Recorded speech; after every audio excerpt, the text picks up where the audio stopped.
Hey, what is going on, guys? Welcome back to another video on the channel. Today is going to be a bit of a different video. It's going to be a discussion video. I don't normally do these, and when I do, normally they're very scripted and very planned out, but this is kind of just a run video. I'm just going to basically click play and talk about some stuff, and who knows, maybe I won't even post it, but just some things I've been thinking about and I want to get out and just record.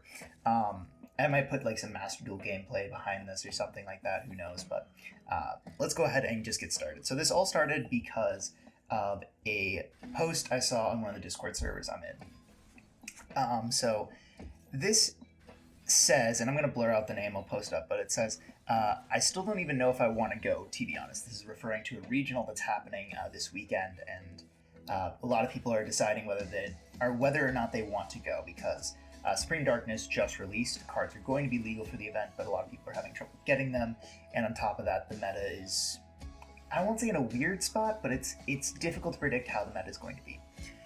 He then goes on to say this format feels so demoralizing to play, which is totally understandable. And the first thing I want to say is anyone who feels demoralized playing a game, your feelings are valid. All right, let's get that straight out of the way, right?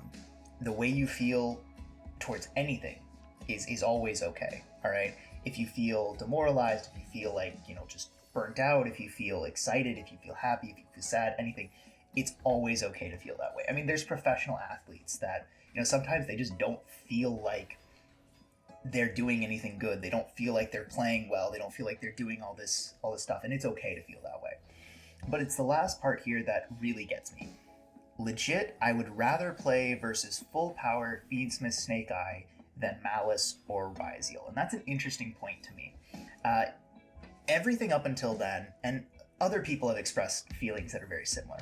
Up until then, there has been one thing that I could see every point, but that is just one thing that really I think puts it in a different perspective to me.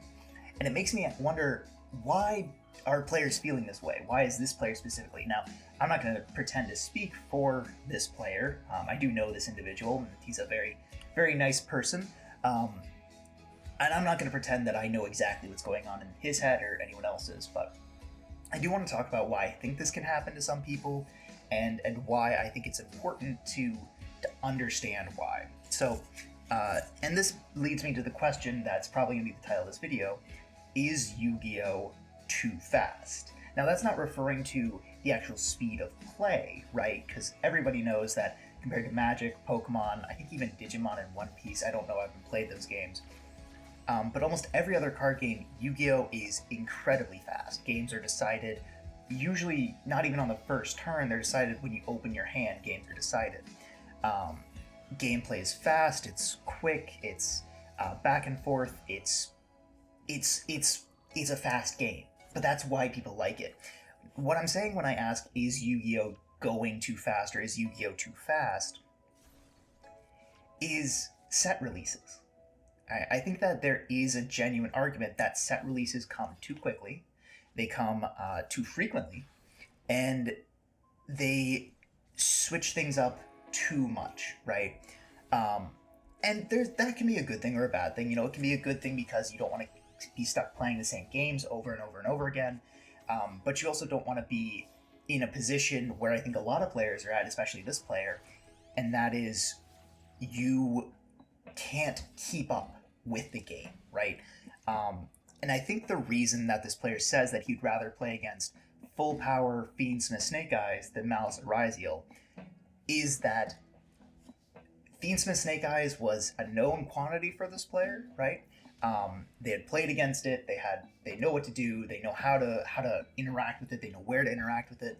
And then a few months later, sometimes not even months, like a month later, the meta is completely upended, and you have to relearn the game. Essentially, you already have a base understanding, but you have to relearn what cards are good, where to interact with different decks, whether certain decks are worth playing or not, whether decks are better, all this different stuff that's really difficult for some players to figure out.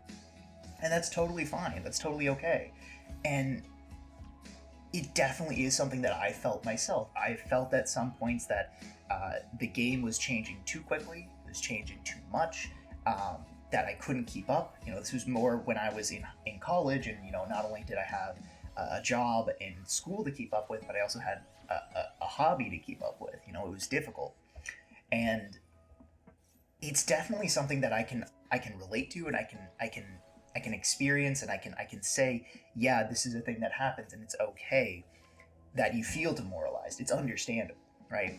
Um, and I think that's in the same way that why people were kind of reminiscent of Tier Limits format and other Tier Zero formats is because they didn't have as much to keep up with. It was basically, were you playing the Tier Zero deck? Were you playing a deck that could beat the Tier Zero deck? That's kind of, I think, one reason, not the only reason. I know people love Tier Limit format, people love Dragon Ruler format, people love Nekroz format, all that kind of stuff. But I think it's something that a lot of people can relate to, especially if you've played Yu-Gi-Oh! For a significant amount of time. And one thing I'd like to talk about, or two things, is some various formats that are much slower in terms of set release. So the first thing I'm going to talk about is an active format. That's one of my favorite formats. It's Speed Duels, and Speed Duels comes and goes. Sometimes there's box releases that are just so underwhelming, that do nothing for the game, that I just feel like are just throwing the game in the trash. They're trying to destroy the game so it's never playable again. And then there's sets like the one that just came out. The one that had Harpies, that had Amazonas, that had Odeon, that had, so many cool decks. And it genuinely revitalized the game. It is the most fun I've had playing Yu-Gi-Oh! In months. Like, no joke. And I think one of the advantages of Speed Duels is that set releases take anywhere from 6 months to 2 years in between set releases. And what you get when that happens is people are able to really delve into the format, really take it apart piece by piece and understand it. One of my favorite things to point out in that is back when the Speed Duel GX box, the first one, the orange one, the big one, released, we spent a good couple weeks, maybe even months, just basically saying, okay, Cyber Angel and Volcanic Burn were the two best decks in the format. And I think there was also like Relinquished and Destiny and Dragoon and stuff like that were intermixed in there, but it was clear that Cyber Angel was like the best deck, and it was the deck you had to beat. And then a couple like weeks or months, or maybe even like a while after that set released, people figured out a deck that I like to affectionately call Duck Duck Go. It was a deck that utilized Sonic Duck, or I think, yeah, Sonic Duck, Zombie Dragon, and Hunter Dragon. These are level 3 vanilla monsters that have 16 and 1700 attack. You'd use that along with, I don't even remember what the skill was, but you use that along with Enchanted Fitting Room, essentially. You'd Enchanted Fitting Room, look at the top 4, and then, I guess, get or summon a bunch of guys that were level 3 vanillas, but they had decent attack stats. And then you combine it with a skill that just basically gives your guys 100 attack and makes it so your opponent can't activate traps, or whatever. There's a skill that got nerfed. Long story short, it took weeks, if not months, for that deck to be discovered. And that's not a thing that happens in Advanced Yu-Gi-Oh! Because you have a core set, and then a month later a side set releases, and then a reprint set comes out, and then another core set, and it happens very frequently. There's an interaction that I had with another individual. This was quite a while ago, but he was playing UAs, and this was in like 2023. UAs and Umi control, like Fury of Kaioshin control kind of things, right? And he was getting upset and saying like people don't put the time in to learn the decks and understand them and really delve into them. If they did that any deck could be meta, any deck could be tiered. The problem is people don't spend enough time doing that. And I looked at him and said, just plain right, the format only lasts for 2 months. You can't spend 2 months learning, understanding, playing a deck, and then just have the format completely change and all your understanding is gone, right? That's not something that can be done, and that's why decks like UA or what else? Like Speedroid, Pre-Support, Lyra Lusk, Tri-Brigade, they don't stay meta for very long, right? They come and they go. And that brings me to my my third point, and that is Edison format. A lot of people were probably guessing it would come to this, but Time Wizard formats are set in stone. The cards you can play are decided upon. There's no introduction of new cards. There's no removal of cards that are broken or overpowered or just not fun. You deal with what you had at the time. And that's why things like Edison format have become this macrocosm of just hyper competitive play, because people are able to literally just with like a freaking microscope just pick out little things that are just perfect for their decks and their situations and everything. And there are decks that exist in Edison format that didn't exist 3 months ago, 6 months ago, a year ago, let alone when Edison format was played in 2010, right?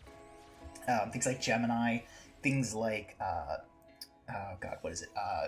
Vayu Turbo, decks that just never existed and would never existed.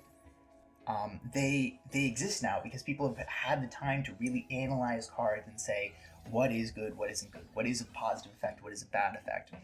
And you have states of Edison being unsolved every once in a while. I mean, one of my favorites is just the draw 6 meta, which, if you guys don't know, it's a lot of decks have switched from playing things like Compulse or Raigeki Breaker, Wing Blast to 3 copies of Jar of Greed and 3 copies of Legacy of Yatagarasu. And the reason is because if your opponent activates a card like MST or Heavy Storm, expecting to hit something like, I don't know, like Solemn Warning and Torrential Tribute, or Compulse and Sakuretsu Armor, or something like that, right? And you chain 2 draw spells, not only did you go net neutral on advantage, but you got them to waste a power spell, or just a removal card. And that's something that nobody ever would have thought of in 2010. Everyone, by like 2005, not even 2005, when the card came out, people wrote off Legacy of Yatagarasu and Jar of Greed. Everyone had just written it off. Everyone was like, oh, this card's bad. It's draw 1 card, it's too slow, nobody plays it. And now we're finding out that not only is it a good card, it's a card that is practically broken because it gets your opponent to misplay. And things like that, it would never happen if the game wasn't set in stone, right? If there was still cards being released for that format, if there was still edits to the ban list and changes and things like that, nobody would have ever figured out these decks, nobody would have ever figured out these tech options. It's kind of amazing that you can do that. And that doesn't exist in Modern because, Supreme Darkness just released. And we're getting the Blue Eyes Structure deck in, I think, a couple months. Not even a couple months, maybe a couple weeks. We're getting set release after set release after set release. And you don't really have time to catch up, especially if you don't just know life the game. Don't get me wrong, there are people who do, but I have a job. I have friends. I have other things I like to do outside of Yu-Gi-Oh! And sometimes I don't have time to fully keep up with the meta. And that's why I think that Yu-Gi-Oh! Might be going too fast. It wouldn't be the worst thing if we slowed down set release. Now, don't get me wrong. I totally understand where people are going to come from and what they're going to say is like, well, what if we have a tier 0 meta? Like, do you just want us to suffer with it for longer? And I'm like, well, no, because Speed Duel has had the same problem, right? Where it's like, there are decks that came out, things like Giant Moth, or not Giant Moth, Perfectly Ultimate Great Moth. It was a problem deck for a long time. If you guys don't know about the deck, it's a really strong deck, especially considering, how slow Speed Duel was at the time. But in essence, it was just the deck, right? And because Speed Duel set releases are so slow, I feel like the R&D department has enough time to actually properly test things and come to consensus about this is too strong, this is not strong enough, this is a card that we can play, this is a card we can't. I mean, heck, with the new release for Speed Duels that just happened a month ago, right? We have like full power 2014 Harpies, right? We have Hysteric Sign, Hysteric Party, Harpy Channeler, Harpy Dancer, Harpy Queen. We have so many incredibly powerful cards. But it doesn't feel like the deck is broken. And I think in the same way, if set releases slowed down, if we slowed down how many cards were released and how impactful each set had to be to get people to buy it, you wouldn't have players feeling this way. You wouldn't have players feeling demoralized and burnt out because they can't keep up with the meta. Um, and I think that's an interesting topic to broach, right? Are sets coming out too fast? I definitely think that they are. You know, I don't think there's any reason to say that Supreme Darkness couldn't have waited a couple more months. There's no reason that crossover breakers had to last like a month before a new set comes and just maybe not upends the meta, but does change it, right? And especially matters for people who, they don't open product, right? Like people like, high school or college students who just buy singles, or just people in general who just buy singles. They don't open sealed product. I'm one of those traditionally. Um, when a card releases on like TCG Player, not at pre-sale prices, right? Because pre-sale prices are just a ripoff. By the time you purchase it, gets shipped to you, and you get it, 2 weeks might have passed. That's 2 weeks gone when you had paid for cards, but you didn't have them to play, right? And 2, 3, 4 weeks, maybe 2 months later, the format changes, and those cards aren't worth anything anymore. You can definitely see when you break down the argument that Yu-Gi-Oh players can be demoralized. That there's a lot of things that can be just very, very bad for the players and can lead to burnout and just people being moved to other decks. Now, I'm not going to say that Yu-Gi-Oh's dying by any means. I still love the game. I know a lot of people who would rather play Yu-Gi-Oh than anything else. But it just made me think. So, well, that's really all I wanted to talk about. So hopefully you guys enjoyed this little discussion video. Let me know if you want to see more of these. It's kind of interesting to not have a script or like a plan, just kind of talk, so to speak. So let me know if you guys enjoyed this in the comment section down below. Make sure to like, subscribe, hit that notification bell, all that stuff. But I'll catch y'all in the next one. Peace.